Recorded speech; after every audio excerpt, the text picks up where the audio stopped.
भारतीय युद्धात माझ्या एक अक्षरी सैन्यासह हा अवंतीचा राजकुमार विंध्य दाखल झाला.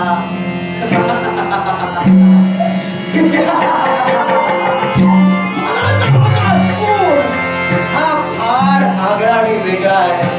माझ्या मनाची भावना या विश्वात नाही. कौरवांच्या बाजूला जरी मी लढत असलो तरी मी कौरवांच्याच बाजूला का हा प्रश्न निरुत्तर आहे.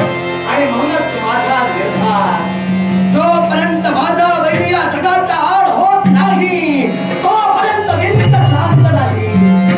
युद्धाचा आजचा 7वा दिवस उजाडला. रणकुटुंबी गरजताय. बाबू माझे स्फुरण पावले जात आहे. कधी माझा त्या वैद्याला मी चार करेन. खरा अर्थानं माझं एक अक्षरी सैन्य सुसज्ज आहे. तेव्हा चला चला खऱ्या कुरुक्षेत्राच्या रणभूमीवर आपली विनाशनी जागृत करून येणाऱ्या प्रत्येक योद्ध्याला समाप्ती करून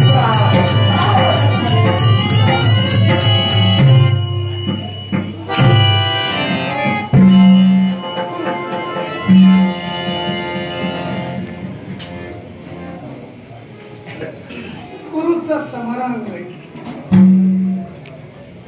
म्हणजे प्रत्येकाला एक अतूट आत्मविश्वास. एक तर मारेल अथवा मरेल. कोण मरणार आणि कोण राहणार त्या विधात्याशिवाय कुणाला माहित नाही. अर्जुन पुत्र इरावण राजे आपल्या समोर आहे. अर्जुन पुत्र इरावण आपली ओळखी आम्हाला आहे आणि म्हणूनच तुमचा रथ सुसज्ज करून माझ्या रथासमोर येऊन तुम्ही उभे ठाकलात. अर्थात या समरांगणीय रणभूमीवर एक योद्धा या नात्यानं मी तुमचं सहर्ष स्वागत करतोय. अवंतीचा राजकुमार विंध्य आपल्या एक अक्षौहिणी सैन्यासह या समरभूमीवर लढतोय. तेव्हा आपण माझ्या नेत्रासमोर उभे राहिला धन्यवाद देतोय आपल्याला. हे विंध्य खरं तर हे युद्ध आहे ते कौरव आणि पांडव या घराणेशाहीच आहे. देवी द्रौपदींच्या बाबतीत घडलेली घटना जी पांडवांना सहन झाली नाही आणि त्याचं रूपांतर केवळ गदाधरांनी केलेल्या प्रतिज्ञेच्या अनुषंगानं ही गदा मम करात बसे खाते चिरीन ऊर सुयोधनाचे अशा प्रकारे झालेली प्रतिज्ञा घेऊन हे युद्ध सुरू झालं. राहिला प्रश्न एकच की या युद्धात पांडव आणि कौरवांशिवाय एकूण 18 अक्षौहिणी सैन्य दाखल झालं. ते का म्हणून एकमेकांचे वैरी ठरले तो परमेश्वर जाणे. इरावण शंका रास्ता आपली उपस्थित झाली. कौरव पांडव यांच्या घराण्यातलं हे युद्ध खऱ्या अर्थानं कुरुच्या समरभूमीवर लढतंय. पण मी त्या पलीकडे जाऊन तुला सांगेन कारण हे कौरव पांडवांचंच युद्ध नाही तर समस्त आर्यवर्तातील राजकर्त्यांच्या घराणेशाहीचं हे युद्ध आहे.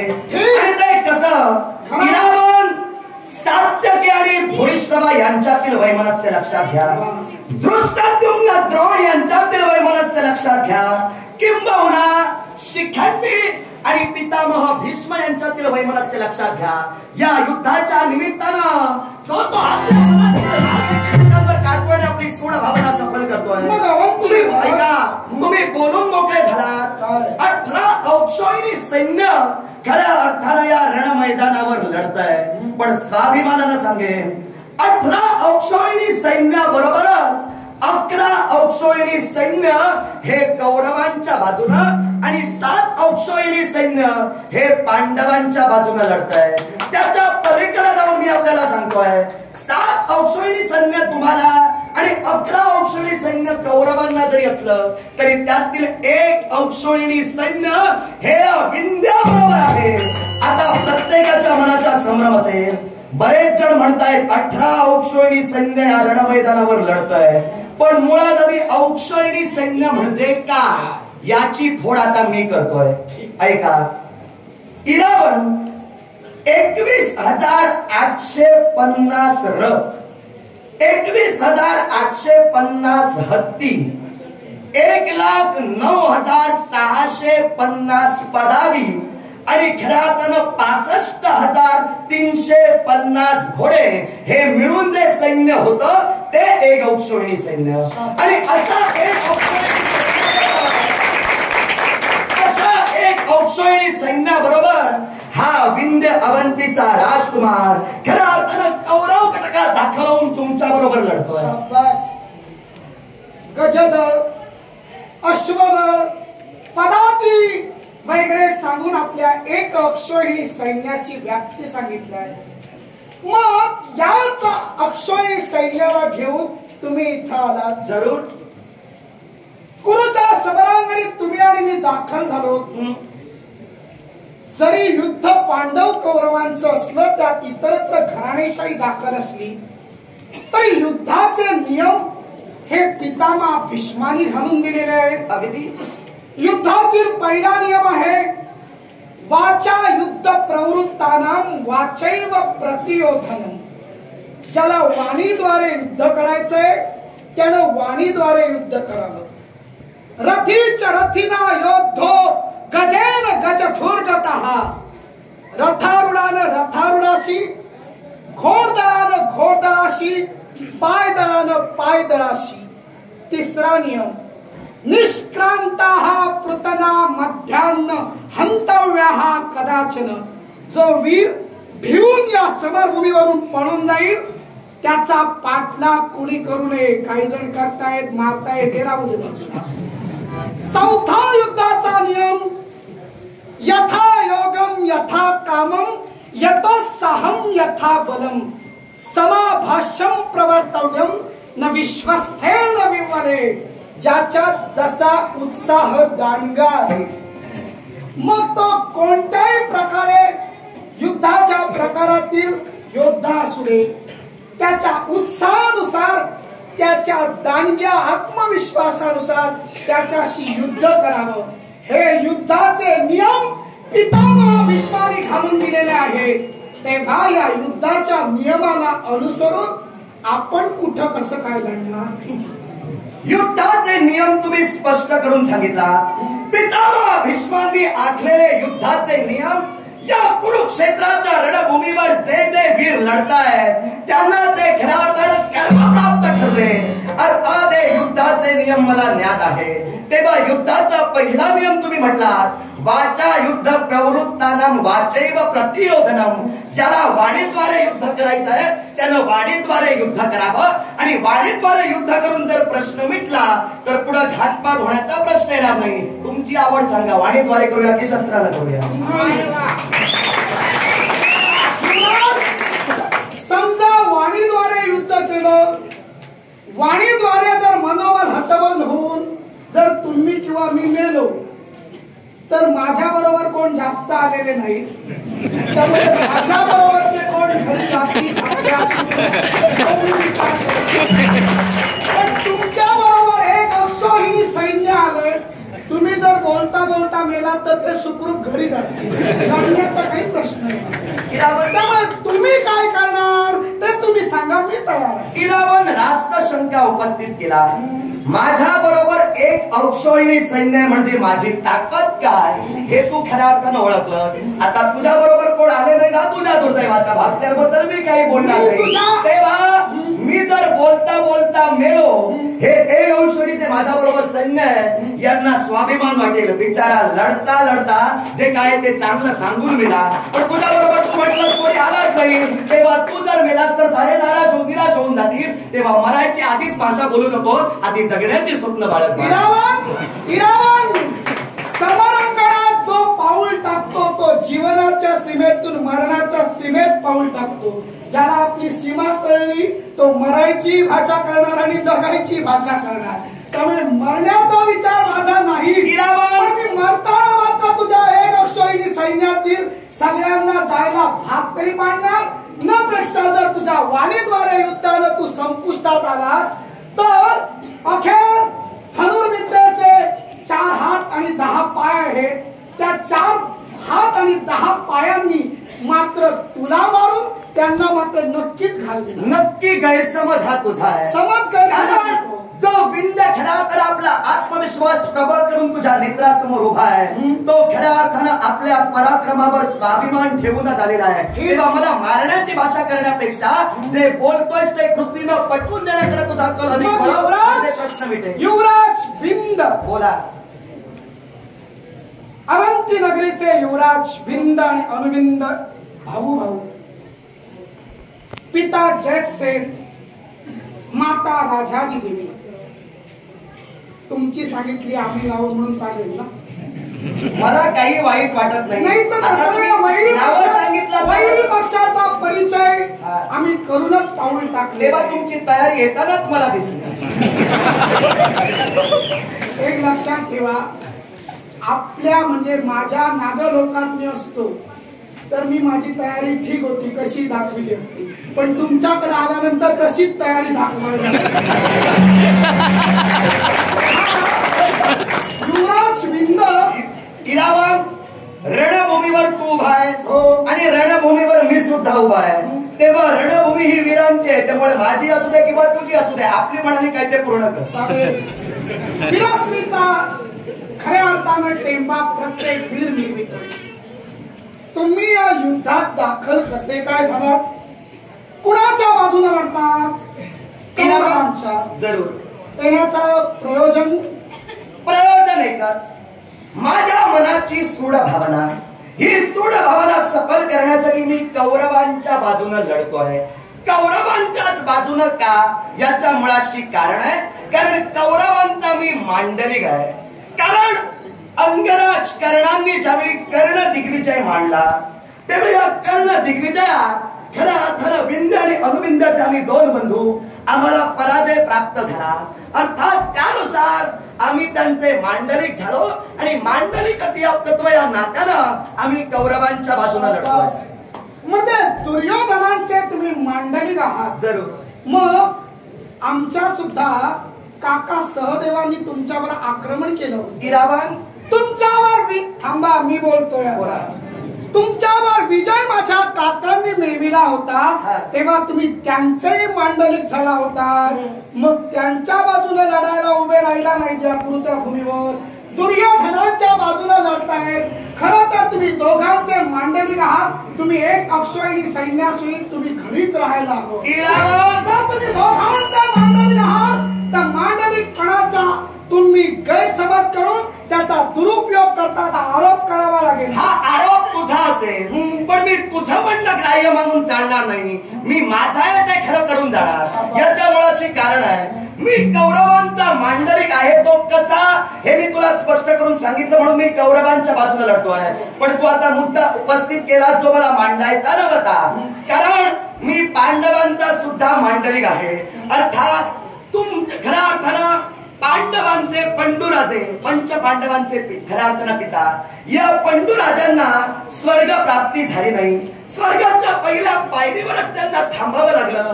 त्यावेळी खऱ्या अर्थानं युधिष्ठिरांनी राजसूय यज्ञ करावा आणि आपल्या पितृदेवतेला स्वर्गात खऱ्या अर्थानं स्थान प्राप्त करून द्यावं, म्हणून राजसूय यज्ञाचा घाट घातला. या राजसूय यज्ञाच्या निमित्तानं खऱ्या अर्थानं दिग्विजय झाला. कारण राजसूय यज्ञाचा हा नियम आहे. या दिग्विजयात सहदेवांकडून आम्हाला पराजय प्राप्त झाला आणि म्हणूनच आम्ही पांडवांचे जसे मांडलिक आहोत तसे कौरवांचे सुद्धा मांडलिक आहोत. तेव्हा मांडलिकत्व या विषयावर जर तुम्ही बोलत असाल तर तुमचं मत काय, आम्ही दोघांच्याही बाजूने जाता उपयोगी नाही. पण मी तरी म्हणतोय तुमच्या बाजूने जाता उपयोगी नाही, कौरवांच्या बाजूने जाणं इष्ट आहे. कारण माझ्या मनाची सोड भावना ही कौरव घटकात राहूनच साध्य होणार. कौरवात राहून तुमची सूड भावना म्हणजे एकंदरीत बाकीचे घराणेशाहीला पेटले तसे तुम्ही पेटला. निश्चितच. काय बरं, काय काय या कौरवांच्या बाबतीत तुम्हाला राहून पांडवांचा मृत्यू ओढवून तुम्हाला साध्य करायचं आहे? पांडवांच्या बाबतीत कुणाचा अनय तुम्ही पाहता? इरावण, नेमका माझा या समरभूमीतील वैरी कोण, हा प्रश्न आजपर्यंत साऱ्या योद्ध्यांच्या मनात निरुत्तर होता. या प्रश्नाची फोड हा विंद या क्षणी तुझ्या समोर करतोय. विंद मला अपेक्षित आहे, बोला.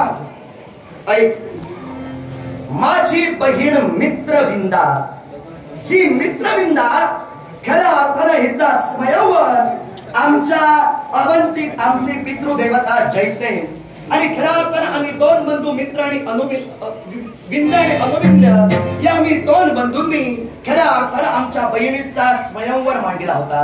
या स्वयंवरात तुमचा देव गोपाल कृष्ण, हा गोपाल कृष्ण आला आणि बलपूर्वक त्या गोपाल कृष्णानं आमच्या बहिणीचं त्या स्वयंवर मंडपातून चौर्य कर्म केलं होतं. अर्थात तोच आमचा अपमान आणि तोच आमचा राग तो गोपाल कृष्ण तुमच्या बाजूने लढतोय. म्हणून आम्ही कौरव कटकात दाखल झालो. कधी एकदा त्या गोपाल कृष्णा बरोबर तुम्हा सगळ्या पांडवांचा सेवक करेल ही मनोधारणा विंद साध्य गैरसमज आहे, गैरसमज आहे. विंद या गुरुच्या समरांगणी स्पष्ट करू शकाल? धर्मयुद्ध म्हणून सांगितलं गेलंय. तेव्हा पार्थांचा सारथी गोपाल कृष्ण माझी माऊली आहे. मग पार्थांबरोबर जर का तुम्हाला लढायचं असेल तर तुम्ही लढवय्या म्हणून रथी बनून तुम्ही रथात राहून पार्थांबरोबर लढू शकता. मग सारथी गोपाल कृष्ण असताना सारथी गोपाल कृष्णांबरोबर लढण्याचा अधिकार पितामहा भीष्मानी बहाल केलाय. हेच कोणाला उलगडलेलं नाही. तुम्ही सोडवा हलक्या हाताने, आम्ही पाहतो. म्हणूनच मी सांगतोय रावण, माझा रंग, माझा चेहरा आणि माझं रूप तुम्ही पांडव डोळ्यात साठवून ठेवू शकाल, पण माझं चित्र काढणं तुम्हाला डोळी जड होईल. ठीक आहे, चांगलासा चित्रकार बघून अंतिम संस्कारानंतर रेखाटून घेऊ. अंतिम संस्कारानंतर काढा, पण मी जिवंत असेपर्यंत तुम्हाला शक्य नाही. आता ऐका, तुम्ही बोलून मोकळे झालात. खऱ्या अर्थानं गोपाल कृष्ण हा सारथ्य कर्म करतोय. मग पितामह भीष्म यांच्या नियमानुसार सारथ्यावर एक धनुर्धर वार करू शकणार नाही. पण माझे विचार जगाच्या पलीकडचे आहेत. माझे विचार तुम्ही जे समजताय त्यांच्या पलीकडचे आहेत. आता ते कसे तुम्हाला सांगतो. गोपाल कृष्णानं पंच पांडवांच्या संरक्षणाचं ताईत आपल्या गळ्याच्या ठिकाणी बांधलेलं आहे. पंच पांडवांचं संरक्षण करणं हा त्या गोपाल कृष्णाचा धर्म आहे. तो सारथ्य कर्म जरी करत असला तरी हे 5 पांडव, या 5 पांडवांचा सेवक माझ्या पराक्रम करेल. त्या गोपाल कृष्णाला जिवंतपणाचं मरण बहाल करेल. म्हणजे जिवंतपणाचं मरण देणार, थेट तर प्राण त्या देवाचे घेऊ शकत नाही, नियमबाह्य वागणार नाही. शाबास. मग घराणेशाहीचं युद्ध तुमचं मला तर सफल होईल असं वाटत नाही. का म्हणून? पण क्षणात मनात शंका निर्माण झाली. बोला. देवी मित्रविंदा म्हणजे माझ्या देवाच्या पत्नी होत, तुमच्या भगिनी होत. त्यांचं स्वयंवर ठेवलं होतं, होय ना? जरूर. स्वयंवरासाठी देशोदेशीच्या नृपती भूपतींना निमंत्रण दिलं, पण गोपाल कृष्णांपर्यंत निमंत्रण गेलं नाही. आणि गोपाल कृष्णाने येऊन आपल्या भगिनीचं चौर्य कर्म केलं, अपहरण केलं, हा आरोप तुम्ही घातला. मग सांगावं, समस्त भूतलावर असणाऱ्यांना तुम्ही निमंत्रण दिला होता, देव गोपाल कृष्णाला का नाही दिलं? आमच्या मनाचा प्रश्न आम्ही देऊ इच्छित नव्हतो. एक लक्षात ठेवा. एक कशाला 2 सांगा. अपहरण मी 4 सांगेन, ऐकणार. अपहरण केल्यानंतर तुमचा देव वैरी झाला, मी 100 मान्य करतो, बाजूला राहतो. पण अगोदर तर तो वैरी नव्हता ना. मग जर अगोदर वैरी नव्हता तर या विश्वाच्या सत्यत्व भावानुसार तुम्ही निमंत्रण द्यायला हवं होतं. मध्ये निमंत्रण दिलं नाही म्हणजे काहीतरी कारण मीमांसा मनात असणार. आमच्या घराण्यातील खेळाकडे तो स्वयंवर होता. स्वयंवर आमच्या सख्या बहिणीचा होता. तेव्हा आमच्या बहिणीच्या स्वयंवराचं निमंत्रण कुणाला द्यावं कुणाला न द्यावं हा आमच्या मनाचा प्रश्न आहे. तेव्हा पत्रिका कधी या मुद्द्यावर बोट ठेवून राहू नका. मग एक लक्षात ठेवा, जर त्या देवानं अपहरण करून नेलं तर त्याच्या मागे सुद्धा तरी काहीतरी कारण असेल. तेव्हा ते वैमनस्य आता न बाळगता भावाजी म्हणा आणि येणं जाणं चालू ठेवा. नाही तुझ्या मनाची शंका सांगू नकोस. आम्ही नातं कुणाशी जोडावं आणि कुणाशी सौख्यत्वाचे संबंध संबंध सोडावे हे तू आम्हाला सांगण्याची गरज नाही. याच्या मुळाची कारण सांगतो. आता तू पत्रिका त्यांना दिली नाही म्हणून जे सांगतोयस ना, मग माझ्या एका प्रश्नाचं उत्तर दे. ज्यावेळी या सहदेवांनी खऱ्या अर्थानं आमच्यावर आक्रमण केलं होतं, आता तू आमच्या घराण्याबद्दल सगळ्यांची नावं सांगून मगाशी मोकळा झाला. माझी आई, माझी माता राजाती देवी ही गोपाल कृष्णाची पर्यायानं आते ना, मग तो माझा आते बंधू ना. मग ज्यावेळी सहदेवांनी खऱ्या अर्थानं आमच्यावर आक्रमण केलं होतं, तेव्हा वास्तविक या गोपाल कृष्णानं आम्हाला सुद्धा सहकार्य करायला हवं होतं. त्या 5 पांडवांना फक्त सहकार्य केलं. अर्थात आमचं नातं जर तो जोपासण्यासाठी तत्पर ठरत नसेल तर आमच्या बहिणीच्या स्वयंवराची पत्रिका आम्ही त्याला देऊन कोणतंही नातं ठेवू इच्छित नाही. काय तुझं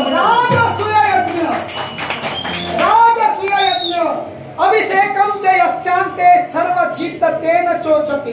राजसूय यज्ञ इतरत्र यज्ञ हे फलित कशाचं?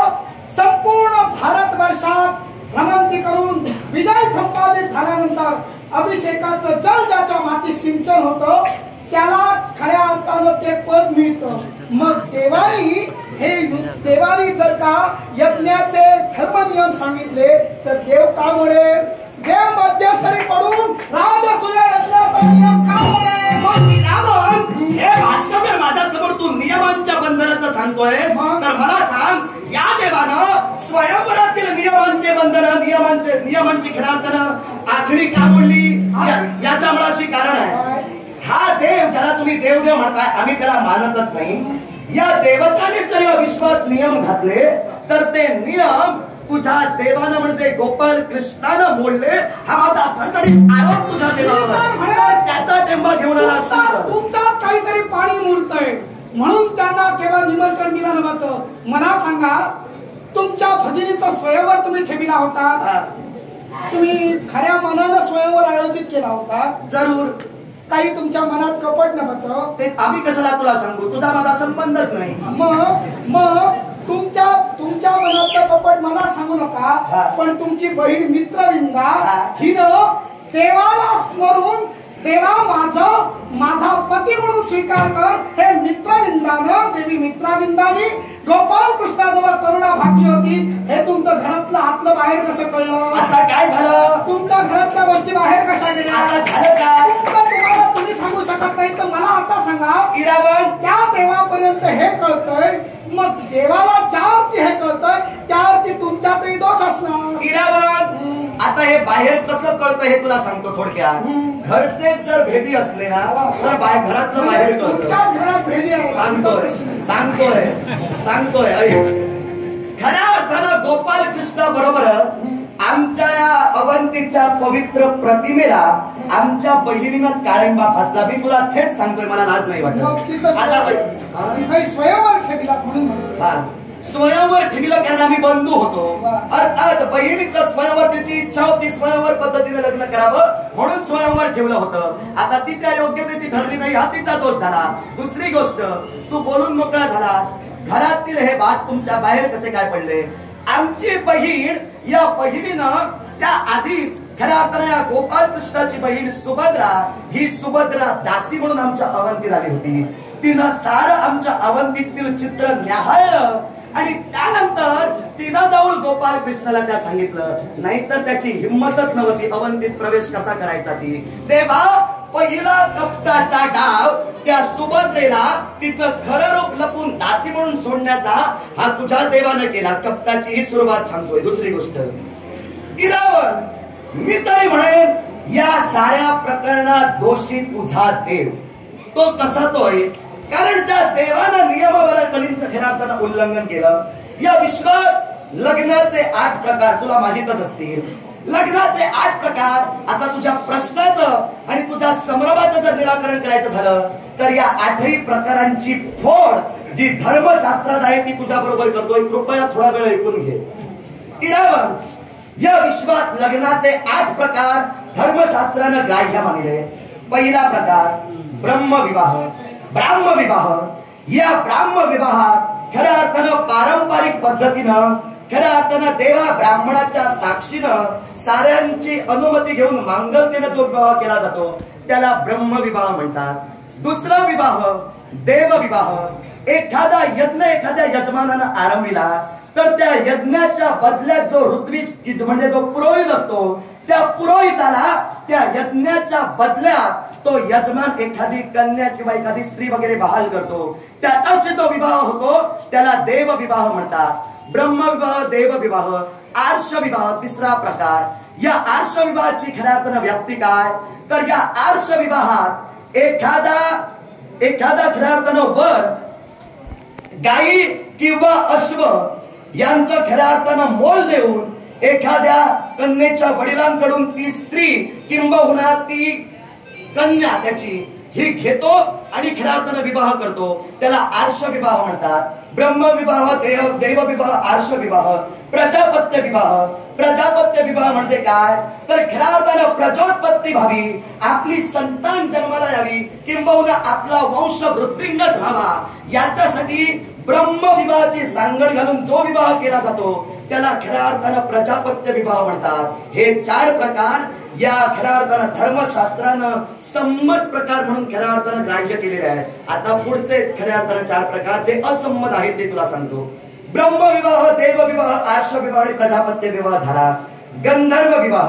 या गंधर्व विवाहात खऱ्या अर्थानं स्त्री आणि पुरुष यांचं जर प्रेम जुळून आलं तर देवा ब्राह्मणाची गरज नाही आणि कोणत्या नियमाची गरज नाही. हाती हात घेऊन पाणी ग्रहण केलं जातं, त्याला खऱ्या अर्थानं गंधर्व विवाह म्हणतात. ब्रह्मविवाह, देवविवाह, आर्ष विवाह, प्रजापत्य विवाह, गांधर्व विवाह, असुर विवाह.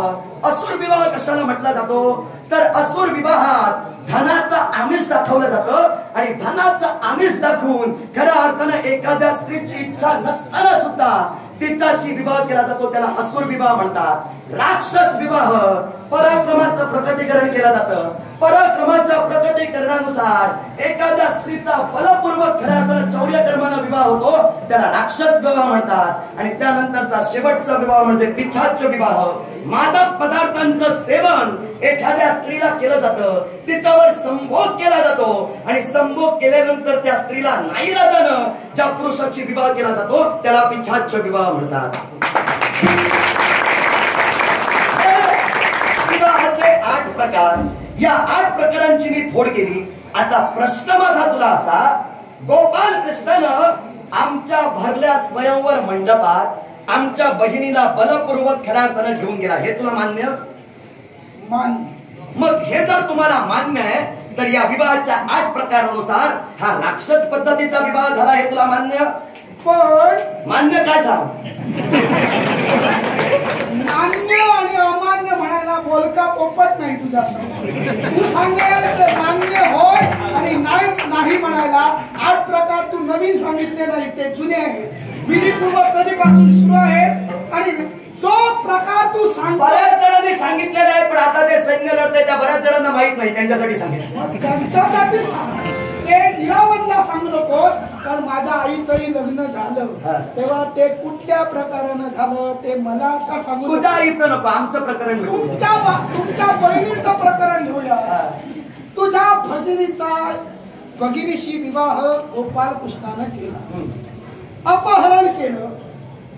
आता म्हणालास की थेट अपहरण केलं जातं त्याला राक्षस विवाह म्हणतात. पण राक्षस विवाह जेव्हा करायला जातो तेव्हा मुलीची संमती नसते. तुमच्या बहिणीची स्वतः संमती होती आणि सुभद्रा देवींना सांगितलं होतं मला या वाघांच्या दावणीतून बाहेर काढा. आता तू सांग, हा राक्षस विवाह, प्राजापत्य विवाह, ब्राह्म विवाह म्हणतात त्याला, का पिशाच्य विवाह की देव विवाह? आता तू सांग. इरावण म्हणजे थोडक्यात जे प्रकार मी सांगितले आणि तुला जो फिरवला तो मूळ मुद्दा मला हवा होता तिथं आलास. कसा तो सांगतो? तुझ्याकडून काढूनच घ्यायचंय. तुमच्या घरातनं बाहेर पडतोय. जर आता सुभद्रा देवीने आम्हाला कुठं कवायला मिळेल म्हणून आमच्या घरात बरेच लोक पाहिला येऊन तुम्ही मांडला. इरावनला अशाची गरजच नाही. इरावण अमर्याद आहे. ते मर्यादा माझ्या शोधू नका तुम्ही. फक्त तू सांग, स्वयंवर आयोजित केलं होतं तेव्हा सुभद्रा देवीकडून आणखी सुद्धा वार्ता कळली होती, ती अजून तुझ्या पोटातून बाहेर कशी येत नाही? आणि म्हणूनच ती कशी येत नाही? इरावण ती का येत नाही? आणि म्हणूनच मी म्हटलं होतं म्हणता तो आधी धर्माचा नाही, त्याला धर्म म्हणून सांगून मोठेपणा द्यायला बंद करा. आम्ही देतो, तुम्ही ऐका, देऊ नका. आम्ही देणारच नाही, आमचा संबंध नाही. दुसरी गोष्ट तुला सांगतो, तू बोलून उद्या भाचे झाल्यानंतर मामा म्हणून भेटायला येऊ नका. त्या मनाला पुढचा विचार तू बराच करतो. म्हणजे जिथं त्या गोपाल कृष्णाशी आमच्या बहिणीनं विवाह केला तिथं आमची बहीण आमच्यासाठी मेली. त्यामुळे भाच्यांचा आमचा आता संबंध येत नाही. म्हणूच नको, म्हणतच नाही. आई मुळात माझी सोड भावना काय माहितीये काय का? म्हणतोय? आता धर्म अधर्माचा जरा बोलू नकोस, कारण मी गोपाल कृष्णाला कसंही करून मारणारच.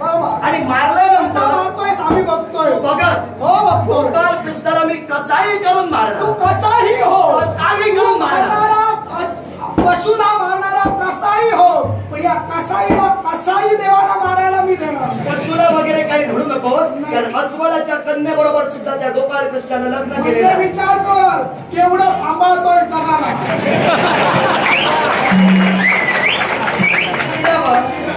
देवाचा टेंबा बराच सांगितला. देव जगाला सांभाळतोय रे, मग जगाला जर सांभाळतो म्हणतोय तर आम्ही सुद्धा याच जगात येतोय. मग आमच्या खेळाकडे भावनांचा चुरडा करून इतरांना सांभाळतोय, कसली जगाची सांगतोय. देह देवापाशी, लक्ष जोड्यांपाशी तुमची परिस्थिती असेल. त्यामुळं देह देवासमोर ठेवल्यानंतर देवाजवळ पाहायचं असतं. श्रद्धा असावी. तुझ्या हात आहे, असली असती तर खऱ्या अर्थानं तुला कळली असती. खरी आहेच, श्रद्धा आहे, तू झाकून बघू नको. अरे जगाच्या विश्व पालकानं तुझ्या बरोबर बहिणीबरोबर लग्न केलं म्हणजे तुझा कुठंतरी श्रद्धेचा लवलेश असणार. आम्ही म्हणून त्यानं लग्न केलं. मी म्हटलं आम्ही पवित्र आहोत, तेव्हा तो पवित्र कसा ते तुला आता सांगतो. आता तूच सांगितलं श्रद्धेचा म्हणे पवित्रतेचा लवलेश आहे, म्हणजे आम्ही पवित्र होते मान्य केला जाता. ते मला पटवून देण्याची गरज नाही, तुझ्या देवाचं सांगतो. कुठंतरी आहे म्हटलं लवलेश. आहे ना, आहे ना, ते लवलेश आहे. आहे हे तर मान्य करतोस. मग आहे आमच्यात लवलेश आहे तर मान्य करतोस. आमचं लक्ष जोड्यापाशी कसं, आमचं देवापाशी आहे. मग देवापाशी, मग देवाशी वैमनस्य धारण त्याला देव मानलाच कुठं? तुमचा देव असेल, आमचा देव नाही. आमचा देव आहे, त्याला श्रद्धेनं जपलं पाहिजे. सुभद्रा देवींना तुमच्या मित्रविंदा भगिनीने सांगितलं की हे माझे भाऊ दोघही मला दुर्योधनाला देऊ पाहताय. जरूर. मग जर दुर्योधनाला तुम्हाला तुमची बहीण द्यायची होती तर स्वयंवर ठेवून सगळ्या देशोदेशीच्या राजांना आणि तिथं जागेवर बसून काय शोभेचे पुतळे करून ठेवला होता. काय भोजन तुमचं संपणार नव्हतं की आशीर्वादाचे तुमच्या राज्यात हात कमी होते म्हणून बोलवला होता की अहेर आणखी यायला पाहिजे म्हणून सर्वांना बोलवला होता.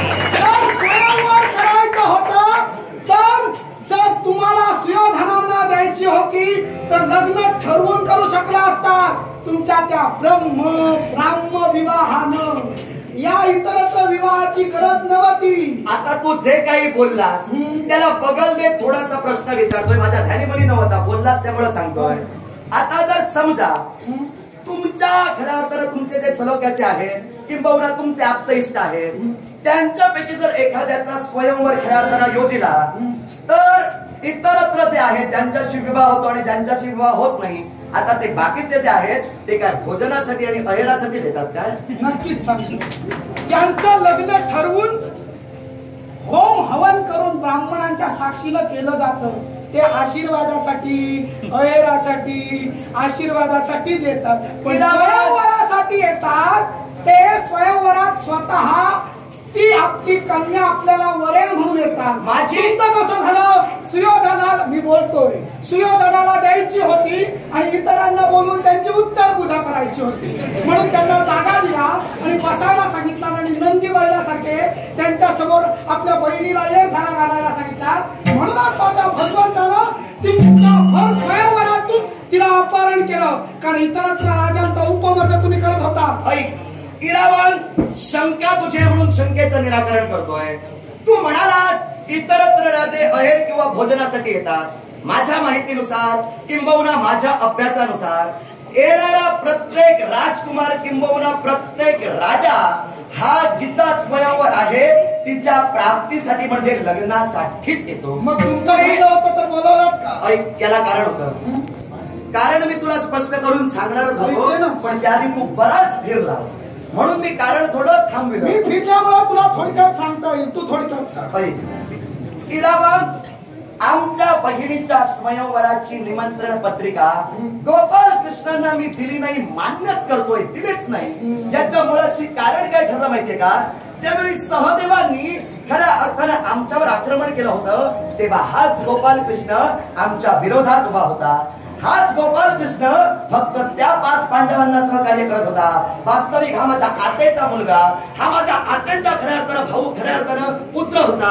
मग खऱ्या अर्थानं त्यानं मलाही सहकार्य तेवढं करायला हवं होतं, पण त्यानं केलं नाही.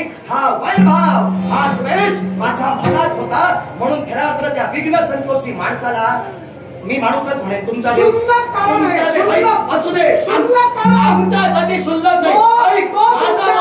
तो तुमच्या आतेचा मुलगा, मग प्रत्यक्ष ययाती राजे ज्यांचा जन्म झाला, या ययाती राजांपासून त्यांचे पुरु, त्रोष्टू, यदु, दुर्वसू यांच्यापासून शाखा विस्तार झाला आणि त्यांच्या शाखेतील सध्या भारत भूमीवर असणारे सर्व राजे, सर्व मुलं आम्ही नात्यानं भावंड आहोत. मग इतरत्र तुमच्यावर काय लढायला मरायला आले होते? प्राप्त परिस्थिती आले होते. मी तुला मग नात्याचा विचार सांगू नका, प्राप्त परिस्थितीत बोला. मी प्राप्त परिस्थितीत सांगतोय. खऱ्या अर्थानं यानं मला सहकार्य न करता फक्त त्याने त्या 5 पांडवांना केलं. हा जर जगाचा देव होता तर त्यानं 5 सहकार्य का करावं? तर आम्हालाही करायला होतं. हा वैभाव, आणि म्हणून आमची पत्रिका त्याला श्रद्धा जर का अतूट असली असती, आमची श्रद्धाच नाही त्याच्यावर. बोलू नका.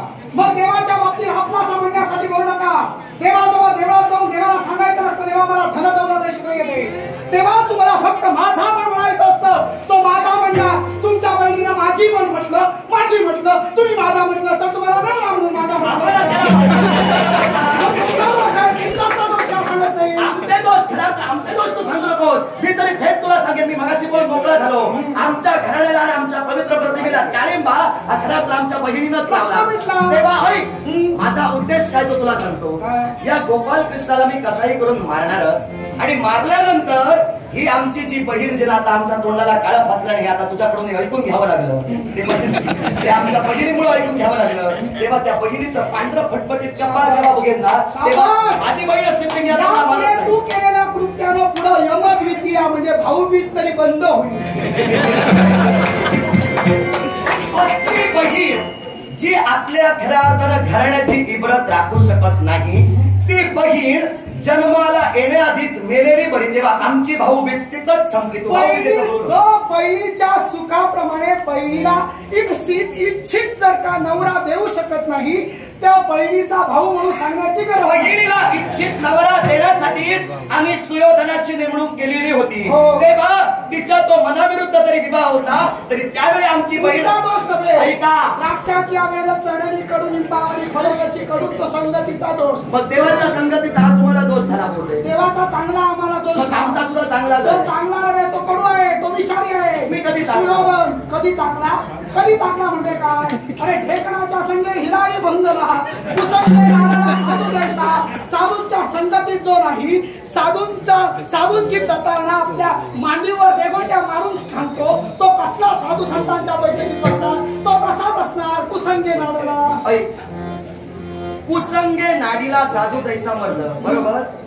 मग जर कुसंगे नाडीला साधू जैसा मर्द असं तू म्हणत असशील, तर त्या सुयोधनाने आता तू सांगितलंस मांडीवर उभ्या आडव्या रेगोट्या मारल्या आणि साधूची विटंबना केली, तो त्याचं हवं ते काय ते करेना. मला काय करायचंय? माझा वैरी हा तुमच्या बाजूला लढतोय. मी तुला आतापर्यंत झालेल्या माझ्या संवादात असा एकही शब्द सांगितला नाही की मी धर्माच्या बाजूला लढतोय आणि सुयोधन धर्माचा आहे. मी का लढतोय? माझ्या मनाचा उद्रेक जो आहे, माझ्या मनाची जी सूडभावना आहे ती सफल करण्यासाठी मी लढतोय. दुर्योधन धर्माचा, अधर्माचा याच्याशी माझा काही संबंध नाही, पण तुमचा देव धर्माचा नाही, तो अधर्माचा. तो जगाचा देव आहे. जगाचा देव असेल, मी त्याला मानत नाही. धर्म कुणी मानावा न मानावा हा प्रत्येकाच्या बुद्धिमत्तेचा प्रश्न आहे. माझ्या बुद्धिमत्तेचा प्रश्न आहे. नको पटू दे, पण ज्या या युद्धाच्या ठिकाणी गुरुच्या समरांगणे आम्ही लढवय्या म्हणून उभे आहोत, तो देवाची बाजू घेऊनच इरावण बोलणार. मग देवाच्या बाजूला जर तू लढत असशील तर मी सुद्धा माझ्या मनाचा उद्रेक आणि माझ्या मनाची सूडभावना सफल करण्यासाठी झटला. मग तसं असेल तर माझाही नाही इलाज असेल. माझाही नाही इलाज. मग शतप्रती साध्य पण या रणभूमीवर एकमेकांच्या वाणीद्वारे युद्ध, या युद्धात तूही मरत नाही, मी मरत नाही. मग यापुढे युद्ध होणार ते शस्त्राचं. ठीक आहे. निसर्गरम्य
नाहीशी आहे